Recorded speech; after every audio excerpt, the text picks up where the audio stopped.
Today on Online for Authors, I'm chatting with Geoffrey Wells, author of the book, A Fado for the River. Welcome, Geoffrey. Thank you very much, Terry. Good to be on your show. I'm really excited to have you. Before we really get into it and talk about this book, what are readers going to find when they open the pages? Give us just a really quick elevator pitch. So Raf is an American TV exec who returns to Portugal after many decades, and he's blackmailed. And he's accused of murdering a young woman in 1975 in Mozambique. And she was the shipping clerk at a shipping company, and she had a secret that three warring factions wanted. It was the government troops, it was the generals who were trying to throw a coup over the government, and it was the indigenous people who were fighting for their self-determination. They all wanted the name of the ship because it was running guns into the country. Right. She knew what the time was. She knew the arrival time, the name of the ship, etc. And so Raf strikes up a friendship, which turns into more than that. And the more fond they grow of each other, the more he realizes that she needs to get out of the country because she's probably going to get murdered. Right. And so he stages her death in an explosion, and they escape across the border. But a difference between their interpretations of what they should do with their dubious freedoms splits them up. And decades later, he's now landed with this blackmail note, and he has to find her. That's basically what the story's about. Yeah, and it was very intriguing, very thrilling. But I want to go all the way back to the title. So it's A Fado for the River. I had never heard of this. In fact, I even asked you before we got started. I thought it was Fado, so it's Fado. What is a Fado, and how did that become part of the title? A Fado is a Portuguese ballad, and it has a particular characteristic, which is the tone of the novel. A Fado is a song of regret and nostalgia. And it's very old tradition in Mozambique, in Portugal. In fact, there are parts of Lisbon where it's called the Alfama area, where the Fado clubs still exist today. And the music has its own musical scale, and the style of singing is very distinctive. So it's a Fado for the river because it's a song about a river that played such a crucial part in both the politics and the personal lives of the Mozambicans. It was the Limpopo River, and it was called the Limpopo Crossing. And it was the river that the terrorists, the freedom fighters, the long protracted war in Mozambique, all revolved around who was coming into the country across the river. Also, the migration route of the people, the migrant laborers who would leave Mozambique and go into South Africa to work as illegal aliens, very much like the Mexican people do in this country. And so that is why I decided on the title. I realized at the time that not everybody would understand, but because I describe it in the blurb, yes, I hope they see, oh, he's talking about a song, and therefore it is somehow symbolically connected to the river. Right. And I got that from reading it, but I just wanted you to really give a good explanation because it is not, like I said, it's not a word that I had heard before. And it is a little scary sometimes to put an unknown into a title. You know, you have to really think about, is that going to be the right thing to do? Because it can make some people maybe a little more afraid to pick it up. You know, it's an unknown. It's a question I've grappled with for 10 years since I published the book. And, you know, every time, and I've come up with other titles, but every time I do, I think that title perfectly sums up what I want the book to say. Right. And so I'm going to stick with my intuition, and I'm going to listen to it and not mess with it. I agree. I agree. So what made you choose the setting of this war-torn Mozambique area? What possessed you to say, now that's where I'm going to set a story? Because I had visited Mozambique about 12 months before the Carnation Revolution in Portugal. Right. So at the time, 1975, Mozambique was a colony of Portugal. And when they had the Carnation Revolution, which was a so-called peaceful revolution because there wasn't a lot of violence in Portugal, in Mozambique, it was a very different story. Very, very violent, right. Very violent. And so I had visited that country with a friend. We spent a few days there and came back. And one of the things we did on that trip was visit the Limpopo to see the hippos. And I knew that that could be a pivotal hook in the story on making them a turning point, a pivotal point in the story of how they leave the country and the decisions they make. Yeah, that was a very interesting part of the story is the visiting of the hippos, which takes me directly into research. So you visited the country, but you were there for 3 days in 1975.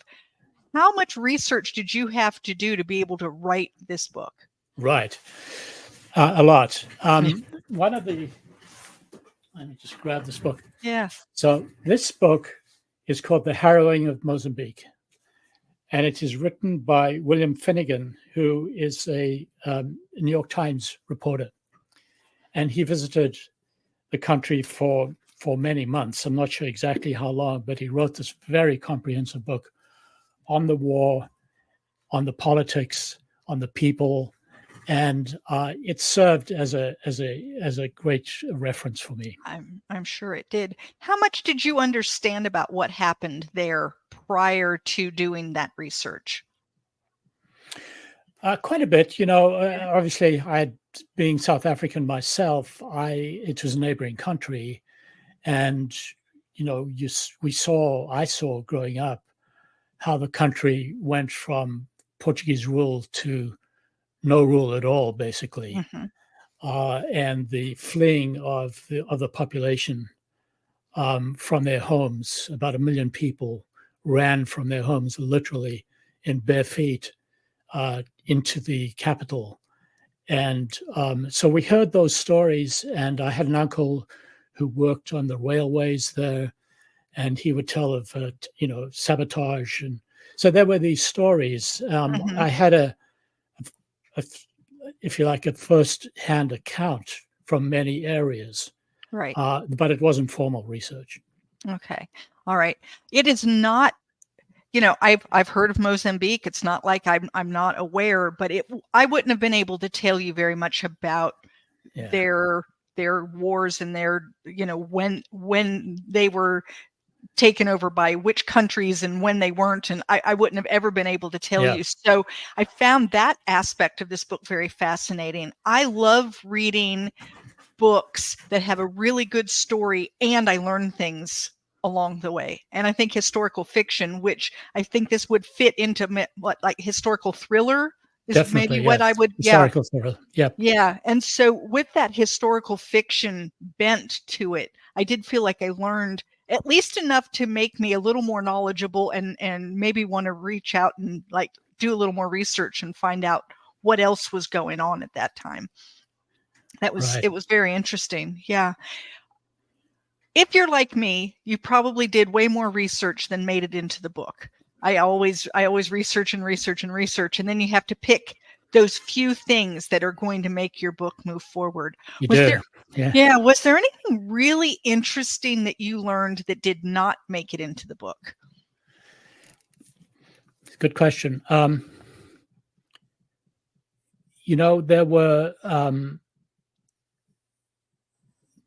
were aspects of what happened in the city of Mozambique, in the city of what is now Maputo, was then called Lorenzo Marx, For example, how the train station there was impacted. There was wonderful details about how that station came about. It was an architectural marvel, actually built by one of the great European architects of the time. And it was easily as grand as elaborate as Los Angeles train station, etc. And it just fell into disuse, and which was very tempting to put that into the story, but it would have been a sidetrack. It was right. It would take me off in the wrong direction. I know. I do that a lot when I'm finding research. Is you find these great facts, these great things, but it's like you can't put it all in because the point is not to write, a big research novel or book like the one that you used for your references, right? Your point is to write this historical thriller. And if there had been a way to use the train station, that would have been great. But when you can't find a way to make it useful, you just have to let those pieces go. Yeah. You got to stick to the essentials, You do. And you have to kind of look for like, what's what are those pieces that will move the story forward? And for you, one of them was the hippo scene. Yeah. So let's tell the listeners just real quickly, the hippos. What is it about the hippos? Why do people go and look at these hippos? And then you talked about what the natives there were doing. Yeah. Which was different than what you were doing. So the local African people in that area regard the hippo as their ancestors. So the spirit of their ancestors resides in the hippo. And it's kind of understandable the more I researched it, because the hippo is really its own ecosystem. Mm-hmm. Because of how it lives, because of how it defecates into the water, it creates all these ecosystems. It is an amazing animal. And they obviously have lived with this animal for centuries. Right. Eons. And so they highly regard it. So there used to be a boat tour that the locals could take to a pool where the hippos would gather, and they would be under the water, as I describe in the book, and then suddenly emerge, and the water would just be, a cabbage patch of hippo heads and teeth, and just the most surreal thing. And then after a little bit, they would all dive under the water and basically disappear. Or that's how it seemed to my protagonists anyway. And so that was the reason that this ship took these people to this hippo pool. However, it was also the same ship that on occasions, if the hippos weren't there, it would go further up the river and would let people off to go through the Limpopo corridor, which is the corridor I described. Right. And so it had this dual purpose, and you never quite knew which way it was going to go. And that's what happened to these two kids. Yeah, I found that to be interesting. I can imagine, being at essentially the mercy of hippos. Is it going to go the whole way, or are you going to have to turn around and come back? And how many times are you going to have to take this trip before you get to go the whole way? That's right. And there was folklore about, if it's a foggy morning, right? They'll definitely be there. But if the sun is shining and it's very hot, they might not. I mean, nothing scientific, but it was all right. Folklore. Right. Kind of this will sound crazy, but when my brother and I were little and we were on our way to go to a lake, we would count the number of cows that were standing versus the number that were lying down. Because if the cows were lying down, it was going to rain. And we didn't want it to rain because we were headed to the lake. And so we would be calculating the whole way there whether or not we'd be able to swim that day. So the same kind of... My point exactly. Yeah. So this book is part of a trilogy, and it's called the Trilogy for Freedom. Yeah. So tell us a little bit about what people will find in books 2 and 3. And are those books already available, or are they coming soon, or what is the status of those? Those books are both, the 2 remaining books are both published and available. Okay, fantastic. The second book is called Atone for the Ivory Cloud. The Ivory Cloud is the web cloud where ivory is traded illicitly by warlords and gangs. So that's that story. And then the third story is called The Drowning Bay, which is about the Peconic Bay here where I live on Long Island, and the dying eelgrass and a corrupt government, local town government, that is building properties and destroying and letting the sulfur leach into the bay and causing algal blooms and, right. And it's all designed to up the price of real estate while the ecology goes to hell. Right. So that's an ecological thriller. Okay. What I think is interesting is these are, you call them a trilogy, but they're not in the same place, and they're not are they with the same characters? Do we see the? They are. So what happens is the couple that I describe survived the adventure. I don't want to give it away, but because it's a series, they had to survive. So that's kind of the way it works. we can assume that they survived. Yeah. They don't make it into the second book, but they reappear in the third book. Okay. And the main character from the second book interacts with them in the third book. So these characters, they all do come together eventually, although not directly all the time. Right. So you recently wrote a blog post, and it was essentially on freedom, which is, I'm sure that you're writing things about freedom because you wrote a trilogy about freedom. Yeah. And essentially what you were saying is that everyone longs for freedom, but that the word freedom is kind of ambiguous if you don't really know what it is you're longing for unless you quantify it. Talk to us a little bit about that. What do you mean by that? Sure. So everybody has a different idea of what freedom is, and freedom could be a variety of things to almost everybody. So what I wanted to do in that blog post was try and tabulate and categorize the freedoms, and I got some help from an AI engine, and I simply asked that question, and it listed out for me all the types of freedoms. But what I noticed was the answer was interesting. It really only listed what it called the cognitive freedoms, which were things like government and freedom of speech and justice for all and all these good values on a societal level. And they only had one item that spoke about personal freedom. And I said to the AI engine, what about the freedom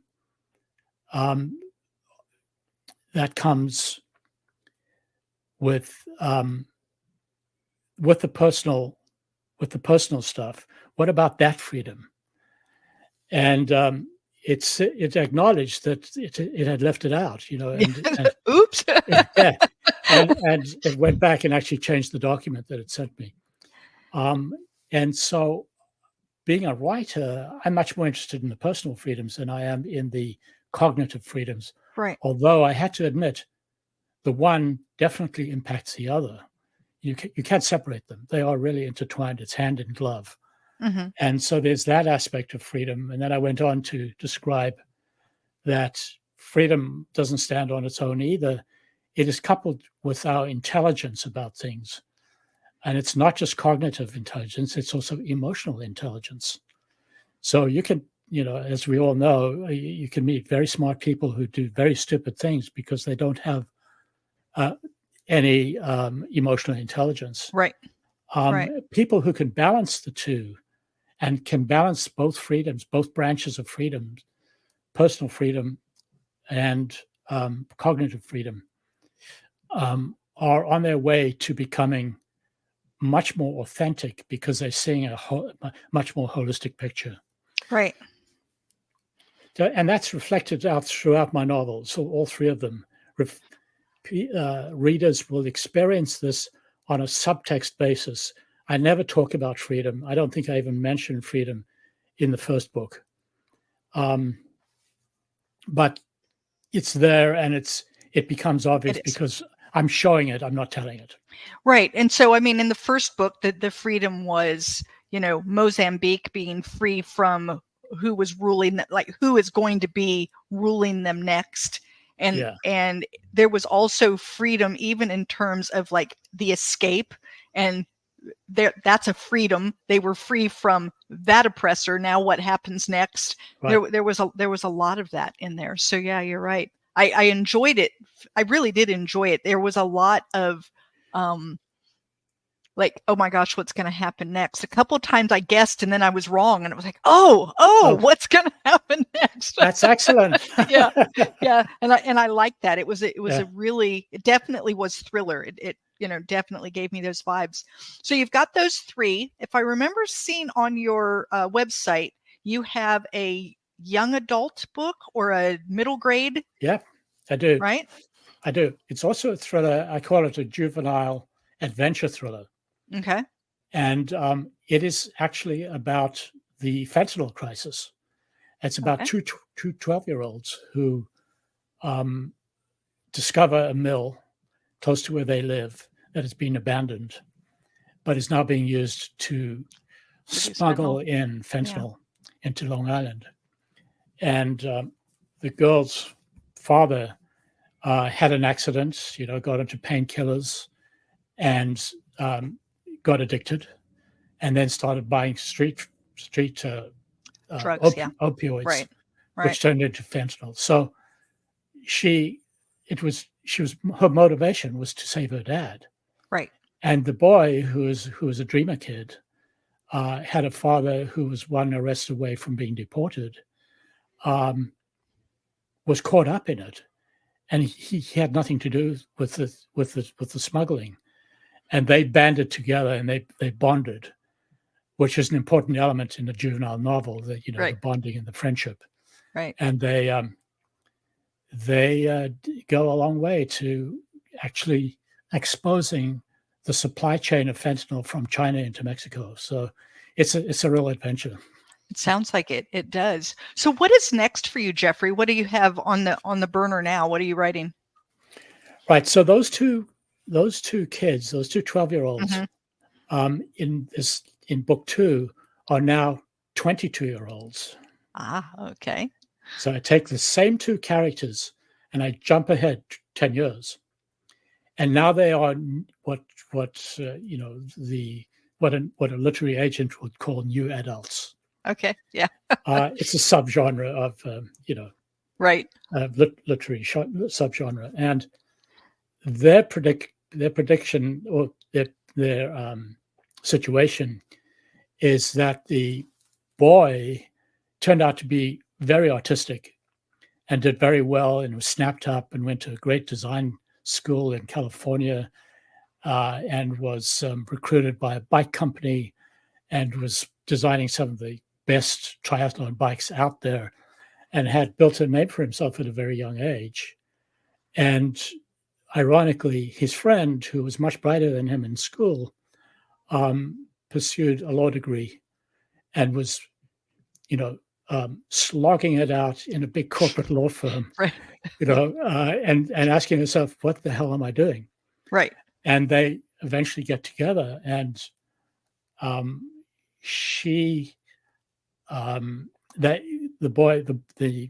guy, Pablo, has a disagreement with the bike company and resigns and takes his designs with him. And she informs him that he's probably broken the law and they will sue him.